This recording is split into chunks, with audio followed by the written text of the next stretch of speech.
আসসালামু আলাইকুম। মাটির চান ফাস্টফুড ক্যাফেতে একটা খেলা চলতেছে। সেই খেলাটা হয়তো আপনারা জানেন, সেটা হলো নতুন আমাদের ব্যতিক্রমধর্মী নতুন প্রোডাক্ট ডাবের পুডিং এবং ফুড কাস্টার্ডের একটা খেলা চলতেছে। সেই খেলায় আমরা মোটামুটি ভালো রান করে ফেলেছি। সেই রান করতে করতে এখন মোটামুটি আমরা ভালো পর্যায়ে আসছি। এখন আপনাদের ব্যাপক চাহিদার কথা বিবেচনা করে আজকে আমরা ব্যাপক পরিমাণ ডাবের পুডিং তৈরি করেছি। তো আমরা প্রায় প্রতিদিন 50 থেকে 60টি পুডিং তৈরি করতাম। তো 50-60টা পুডিং আমরা প্রতিদিনে বিক্রি হয়ে যায়। তো আজকে দেখেন আমরা ব্যাপক পরিমাণ ডাবের পুডিং তৈরি করেছি।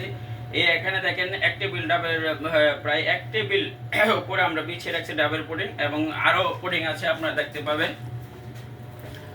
এই দেখেন এখানে আরেক টেবিল এখানে ব্যাপক পরিমাণ ডাবের পুডিং তৈরি করেছি। আমাদের প্রায় অনেকেই কিছু অর্ডার দিয়ে রাখছে, সেই অর্ডারগুলো আমরা এখানে তৈরি করেছি। সেই ডাবের পুডিং ইনশাল্লাহ এখন থেকে আর ডাবের পুডিং ঘাটতি পড়বেন, ইনশাল্লাহ প্রতিদিনই পাবেন। বিশেষ করে কসবাতে ডাবের সংকটের কারণে এবং ডাব অতিরিক্ত দাম হওয়ার কারণেও আমরা মাঝে মাঝে একটু সমস্যায় পড়ি। তো এখন থেকে আমাদের ব্যাপক পরিমাণ ডাবের পুডিং আমরা তৈরি করে রাখছি। আরেকটা বিষয় আছে, মাটির চায়ের ফাস্টফুড ক্যাফের আরেকটা খেলা হয়তো আপনারা জানেন। সেই খেলাটা হলো ফুড কাস্টার্ড। ফুড কাস্টার্ড বিভিন্ন পরিমাণ মানে হাইজেনিক এবং অরিজিনাল যে বিভিন্ন পরিমাণ ফুড দিয়ে আমরা যে ফুড কাস্টার্ড তৈরি করি, অসাধারণ একটা খাবার। আপনারা যারা কক্সবাজার গেছেন, কক্সবাজার গিয়ে ফুড কাস্টার্ড খান। তো আপনারা ফুড কাস্টার্ড আমরা অনেকগুলো তৈরি করেছি। ইনশাল্লাহ আগামীকাল আসলে আমরা আপনাদেরকে সার্ভ করব ইনশাল্লাহ। মাটির চাইন ফাস্টফুড ক্যাফেতে দাওয়াত রইল। সীমান্ত কমপ্লেক্স মসজিদের সামনে আসলেই আপনারা পেয়ে যাবেন আপনাদের কাঙ্ক্ষিত মাটির চাইন ফাস্টফুড ক্যাফে।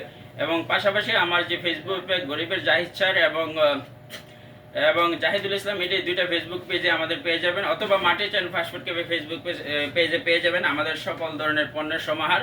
এবং আপনাদেরকে আরও জানাচ্ছি যে আমাদের স্পেশাল বুটমুড়ি এবং স্পেশাল যে সবজি বোনা খিচুড়ি আসতেছে, এবং একের পর এক খেলা চলবে। সেই খেলা থামবে না ইনশাল্লাহ, আল্লাহ যদি বাঁচিয়ে রেখে। এখন রাত 1টা বাজে, কিন্তু 1টা বাজে আমরা সেখানে আপনাদের সার্ভিস দেওয়ার জন্য এবং আমার ব্যবসার জন্য পরিশ্রম করে যাচ্ছি। তো সবাই মাটির চাইন ফাস্টফুড ক্যাফেতে আসবেন।